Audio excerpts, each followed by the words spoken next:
Narpid 2000, on se retrouve tout de suite pour une nouvelle vidéo. Donc aujourd'hui, on va faire la présentation de ma SRAM multi-interfeu level 162 avec un stuff level 150.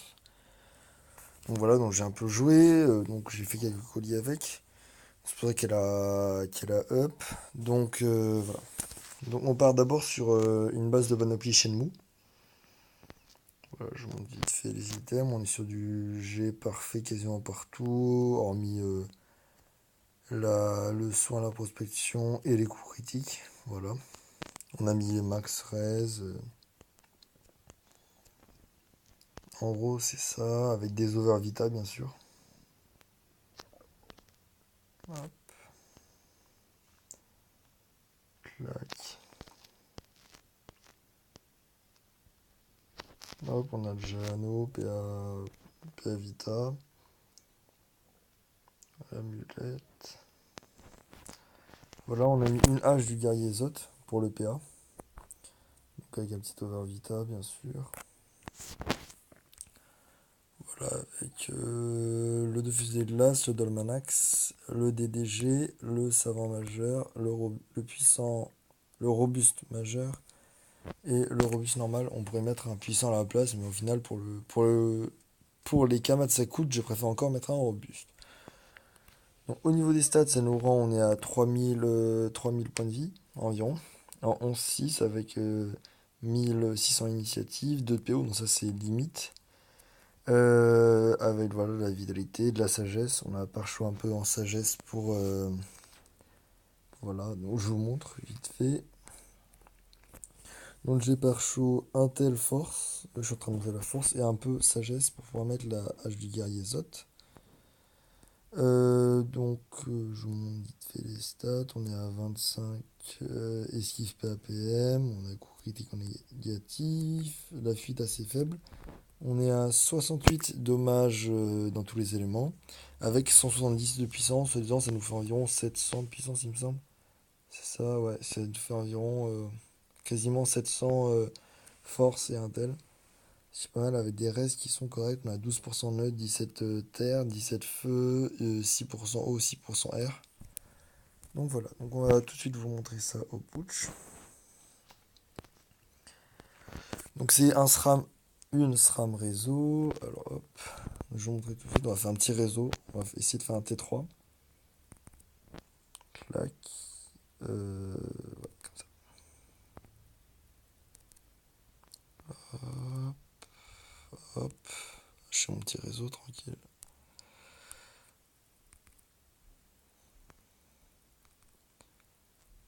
Hop. Vous allez voir les dégâts, franchement c'est oufissime. Donc là en colis vous allez voir. En plus j'ai n'importe quoi.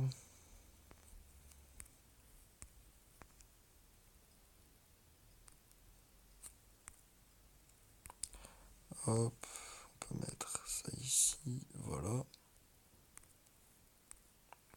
On met la concentration du chakra, donc il a 10 000 points de vie. On est d'accord? Hop, je le mets dans le petit réseau, vous allez voir.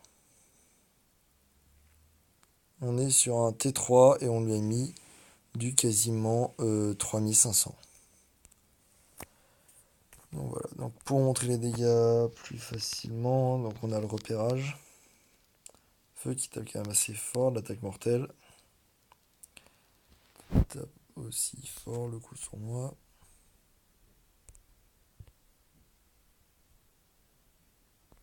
La sournoiserie. La sournoiserie. On a du coup la flamiche. Hop. Ça se rapproche encore plus. Bon, ça j'utilise jamais. Hein. Au niveau des pièges. Voilà, donc on va faire tranquille. Le mortel qui passe à 460.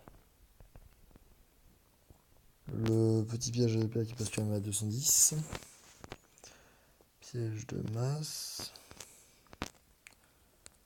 Hop, on met clac, la concentration. Alors la concentration du chakra en fait, ça inflige des dégâts. Pour ceux qui ne savent pas, chaque fois que la personne prend un piège. D'où le fait de la lancer avant de le mettre dans un réseau.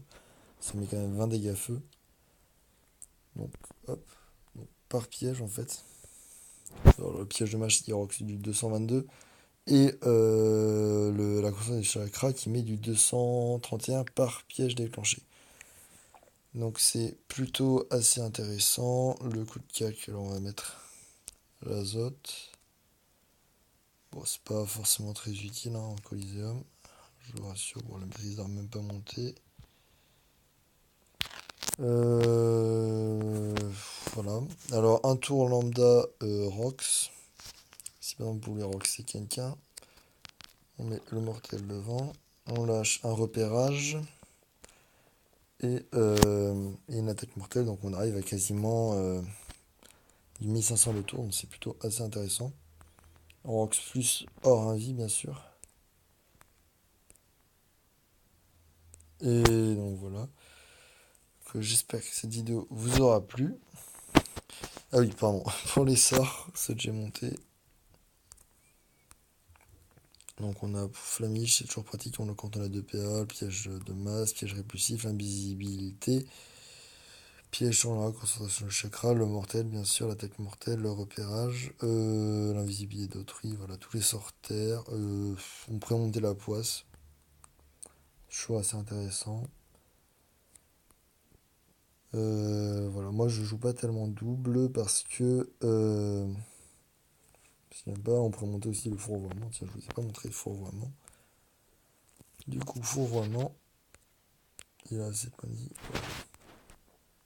Fourvoiement qui passe à on n'a pas de stat R, hein, si ça a précisé, et ça passe à quasiment du 250 tout en plaçant de l'érosion. Voilà. Du coup, j'espère que cette vidéo vous aura plu et à bientôt.